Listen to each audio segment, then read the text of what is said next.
In this edition of City News, Hawthorne is setting a trend, and it has cities across the nation interested. Also, find out why local athletes need help from the community. Plus, a Hawthorne group is on a health kick, and it's allowing them to exercise their voices. These stories and much more coming up on City News.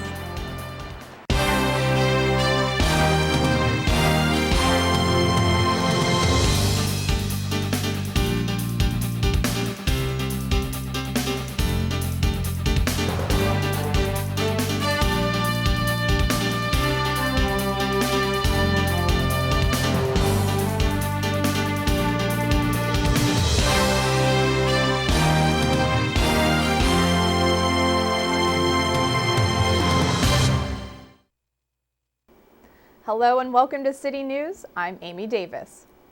Last April, we reported on Coffee with a Cop. At the time, other cities were copying the program. Shantae Passmore explains why this trend continues to grow. Mind you, coffee is optional. Some people like their coffee with cream and sugar. Others prefer their coffee with a cop. And that's exactly what happened at the McDonald's between Hendry and Rosecrans. You don't have to go into a police department to talk to a police officer. Coffee with the Cop started 2 years ago. Today it's being held in neighboring cities throughout the South Bay, and the Hawthorne Police Department is hoping to take it nationwide thanks to a grant it recently received. The U.S. Department of Justice provided the $400,000 grant to develop a curriculum at the University of Illinois, an achievement that started out of a desire to reach out to Hawthorne residents. Kind of like the officer on the beat, like the foot beat, where everyone kind of knew the policeman in their neighborhood. Officers say the event removes the communication barrier caused by police cars. Instead, it presents a non-threatening environment. I love the idea of really having them in our neighborhood. I mean, they're just regular people doing a job, serving the community. Not only is HPD pushing for a nationwide program, but so are venue holders. The McDonald's owner became so inspired by HPD's efforts, he decided his other store locations could use the same event. We now have Coffee with a Cop at El Segundo, the city of El Segundo, the city of Manhattan Beach, Redondo Beach, and our latest Coffee with a Cop program will be starting in Marina del Rey with the Los Angeles Police Department in about a week. To know that Hawthorne was the birthplace and the concept of where it came from is a good thing. HPD says having a personal relationship with the community means they can learn how to better serve and protect Hawthorne. For HCTV, I'm Shantae Passmore. To find out when the next Coffee with a Cop is, call 310-349-2700. State budget cuts have slashed education dramatically, and extracurricular activities like sports could suffer. That's why many schools are asking local businesses to sponsor high school teams in their area. Margaret Sharp has the story. While having school sports is such a huge part of the high school experience, without a little bit of help from the community, these stands could easily remain empty. The idea of not being able to play basketball because of budget cuts is a painful thought to player Don Shanae. It will hurt because I really love the game basketball, so, it would just hurt knowing that other people have the opportunity and I don't, Basketball coach Alan Harris says the girls will stay on the court no matter what, but they are always in need of sponsors. Money that parents and community members donate is what keeps the team afloat. Without any sponsors, the future of sports at Hawthorne High could be dire. It would definitely be a struggle. Definitely. I don't know if it'll fold, but it will probably be pretty close to it. That's why Centinela Valley Union High School District wants local businesses to sponsor some of their young athletes. Currently, they are getting by with just the help of family and their own efforts. Like we had a free throw-a-thon where we can raise a certain amount of money, like ask people for 25-cent donations, $1 donations, just for our, the Lady Cougars. We get through it. The team was lucky to have one player, Alexis, whose aunt donated the jerseys this year. It was my senior year, and she said she wanted us to go out nicely, so she sponsored us. Coach Harris says having uniforms makes a difference if they're playing against wealthier schools like Beverly Hills or Palos Verdes. Here in Hawthorne, we want to feel like, we can play right along with them, and when we look like them and we can dress like them and have the uniforms that they have, the look, it feeds into the way that they play. Playing team sports also keeps them geared toward education. According to a Los Angeles Unified School District study conducted last year, students who participate in sports scored higher grade point averages than their non-athlete counterparts. The school asks for a 2.0, asks for a 2.5. Most of the young ladies hold a 3.0 or higher. Coach Harris says he hopes more sponsors will come through, since for some kids, school sports is their only outlet. For HCTV, I'm Margaret Sharp. Teams still need help funding tournament travel, uniforms, and shoes, among other costs. Schools in the Centinela Valley Union High School District are welcoming local businesses who want to sponsor their teams. Email Bob Cox at coxb@centinela.k12.ca.us. Congratulations are in order. We are happy to announce that Hawthorne Middle School is one of 10 finalists in the Tree by Tree contest. The Tree by Tree contest is a 5-week social media campaign that encourages students to become champions for their environment, and Hawthorne Middle School has accomplished that task. But the fun doesn't end here. The Tree by Tree campaign, which is co-sponsored by Edison International and Tree People, is sending each winning school on an all-expenses-paid field trip to the Angeles National Forest, where they will get to plant native pine trees. For more information about the Tree by Tree campaign, contact Karen Bosson with Tree People at 805-798-1226 or email her at cbosson@treepeople.org. Grupo Con Decisión, or Group with Decision, is a neighborhood action council, and these Hawthorne residents want others to learn to be healthy. Shantae Passmore explains how they're leading by example. Every Thursday, these parents meet at Zella Davis Elementary. They're preparing for a 3-mile course that loops through the streets of Hawthorne and back to the school, and they're looking for new faces to join them. If we can introduce them to a fun way of losing weight, then they'll probably be more interested in getting engaged or involved. For Yolanda Dunn, getting involved also means becoming active in your community. Dunn is a member of Grupo Con Decisión, and the Healthy Mind, Healthy Body Walk is one of the many platforms they believe in. The group started a year ago with the help of the South Bay Center for Counseling and Community Development. At first, there wasn't much discussion on social issues. We were just socializing, getting to know each other, developing relationship with one another. But their discussions later revealed they shared one goal in common, bringing their community together while strengthening it.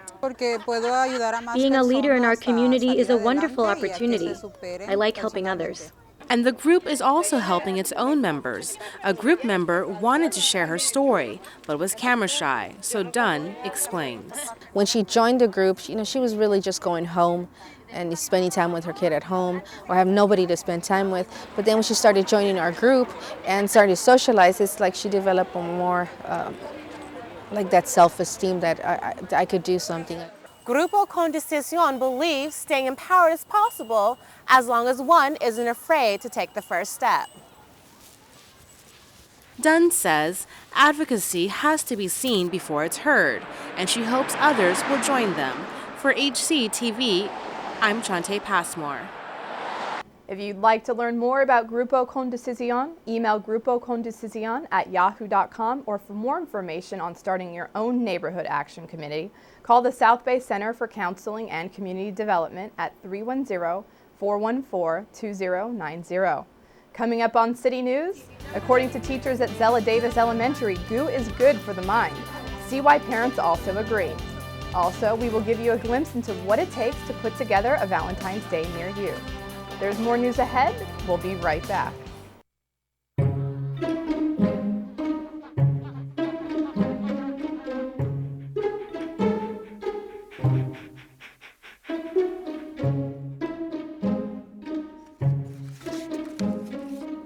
Oh, sweetheart.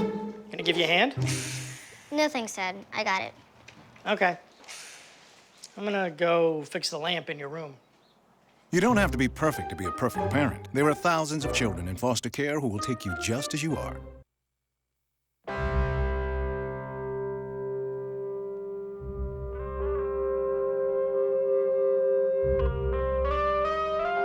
$7,000 high school students drop out every school day. That's a line of desks, more than 4 miles long. We can keep students in school. Visit boostup.org and take the first step.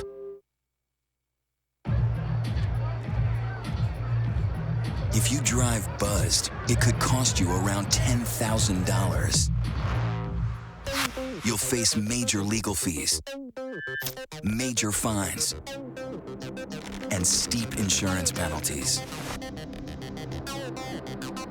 You could lose everything. Nothing kills a buzz like getting pulled over for buzz driving, because buzz driving is drunk driving. Hey. Ready to go? Yeah, but the fire's not out. Close enough. Close enough? If it's too hot to touch, it's too hot to leave. I mean, the next thing you know, you've torched our whole neighborhood. Which is why we're not going anywhere? Exactly. 9 out of 10 wildfires are caused by humans. Only you can prevent wildfires. You're watching Hawthorne Community Television, Channel 22, quality programming for the city of Hawthorne. Welcome back.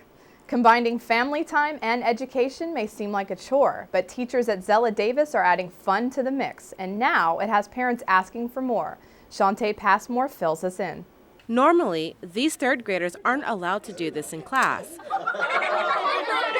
But on this night, parents and teachers encourage them to do so. We're focusing on STEM, so science, technology, engineering, and math. Zella Davis Elementary is a STEM prep school, meaning students that go into Bud Carson Middle School will be ready for its well-established STEM program. The parent-child night happens 2 times a year, and space fills up quickly. This time we had about 300 kids, and they're participating in different activities. Each activity is based on grade level. Such as kindergarten, we had goo. First, we had volcanoes, catapults, fossils. So all different types of activities that are hands-on. The prep program wants students to get ready for the technology-driven based careers they'll one day enter. They're talking about, well, if I do this and if I change this, this is going to make it better. You know, that's huge. And just giving them those hands-on experiences and just watching that knowledge, that learning take place, preparing them for the future, it's wonderful. Teachers say the event draws large crowds because many parents want to get involved with their kids' education, but sometimes they don't know what to do. Teachers believe STEM Night is a step in that direction. For HCTV, I'm Shantae Passmore. If you want to learn more about the STEM program, call Zella Davis Elementary School at 310-679-1771. Valentine's Day is one of the most popular days to buy flowers, particularly roses, but what many consumers may not realize is just how much work it takes to get those flowers ready for the big day. Whether the delivery is to businesses in Hawthorne, individuals, or wholesale, a local florist gives us a behind-the-scenes glance at his preparations for the holiday. At Boulevard Florist, Valentine's Day is a production like no other, and for owner Mark Granovitz, it is his single busiest day of the year. There's never a day we do more deliveries than on Valentine's Day. There's never a day that there's more customers in the store and then more flowers go out of the store. The amount of flowers delivered to individuals on Valentine's Day this year was approximately 380. And that number doesn't include the pickup orders, last-minute walk-in, international, or retail orders. And if you include all of those, well, that all adds up to a lot of flowers and even more work. It's man work. You know, we have to be able to lift these huge arrangements. I know I'm tiny, but I can lift these huge. We have to stay in really good shape. Some people that come into the flower business to work are just amazed at how much goes behind an order to get it out on time. February is one of the worst times of year to buy roses since they typically only grow during the warm seasons. So in order to get them ready in time for the holiday, florists must get the ball rolling